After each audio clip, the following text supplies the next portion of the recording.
Okay, we got here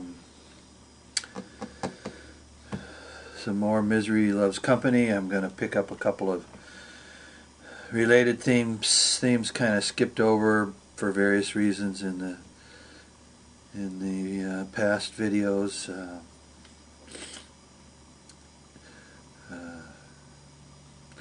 I don't know why exactly, but sometimes things need to be footnoted, and in this system you can't really do it. So this particular subject matter today is Eros and ED, or erectile dysfunction. I suppose one of the background things one needs to understand is that human beings have egos. We understand that part, and the ego has pride. Yep. And one of the aspects of pride historically among males, particularly since most of the world was locked into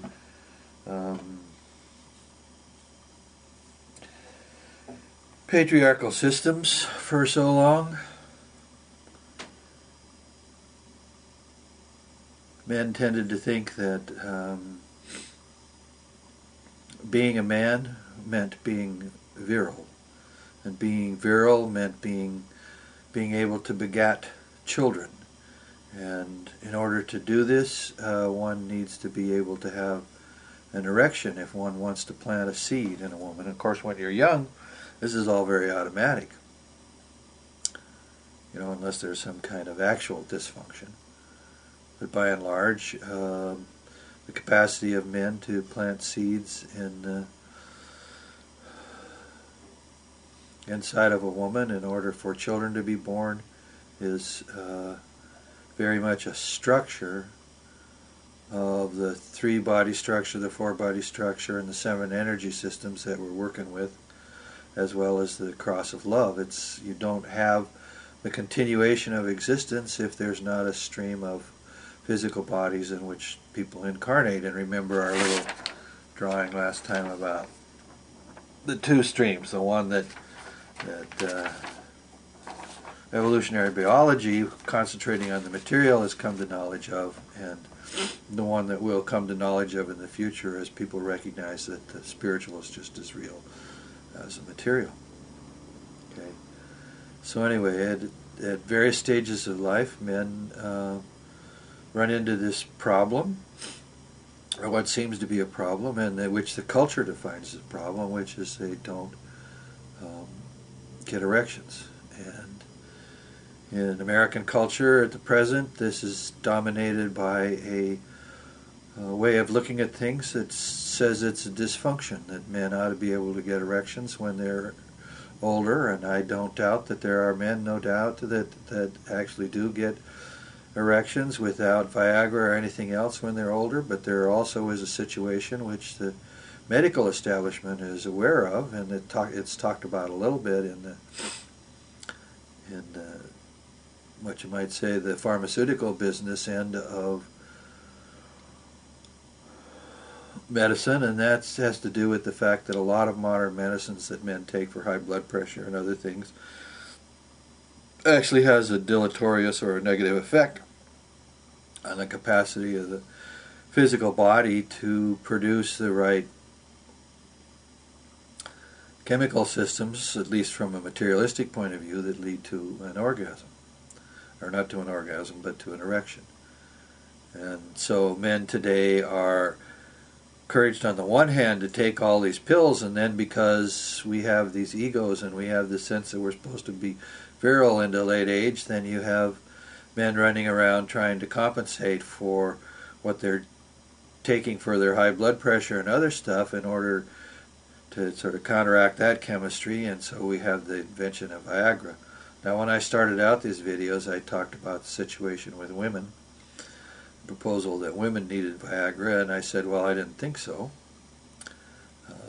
But then again, that we have, in these talks, a problem in which that all I can do is do generalities and basically things that are truisms.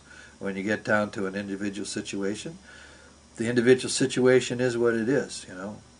So a man can have a certain attitude toward his apparent loss of function. And he can have an attitude toward it that's positive or negative.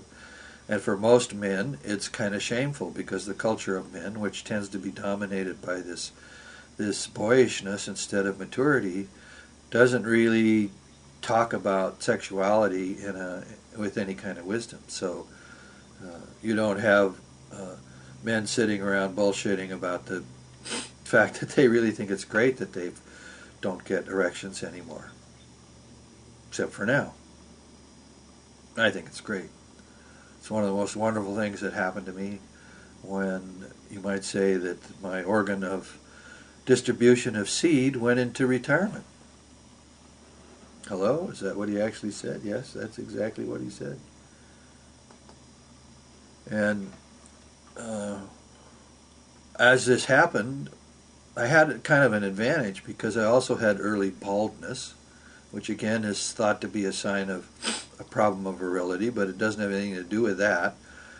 These kinds of things can happen just because of some element of the genetic stream, of the material stream. You know, the body does have things that it carries from one generation to the next.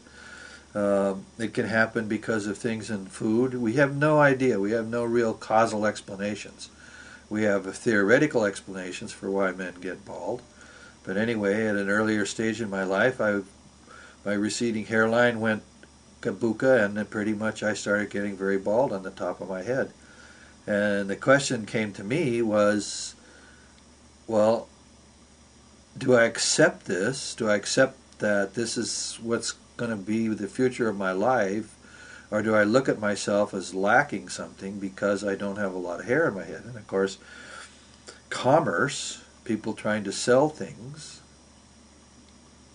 you know, want you to believe that you'll be better, you know, if you aren't bald. And you have men running around today, you know, I can't remember his name right now, but there's a guy that used to be on TV as a little kid, and then he became a director, and when you see him in the flesh today, he's running around wearing a baseball cap. Well, most men that wear baseball caps are wearing a baseball cap because they're bald.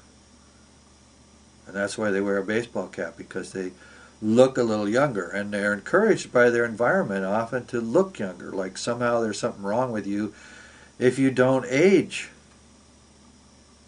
You know? There are cultures, of course, where aging is considered to be a sign that a person's on their way to actual wisdom. You know, and if you get into on becoming a real magician, that's about learning to be wise. So we have these ideas in our culture which say that if a man shows sign of aging, you know, outwardly in terms of baldness, he's losing something, when in fact he's just getting older. You know, there's all kinds of things that happen when you get older. And one of the things that can happen is you get wiser. All right? So let's not just discount that. Now for me, I made the decision that I wasn't going to be bothered by getting bald. And I just went on with my life. And I didn't have any problems with the ladies. Could say I had the other kind of problem, which is where you are more successful than maybe you should be. More coming next.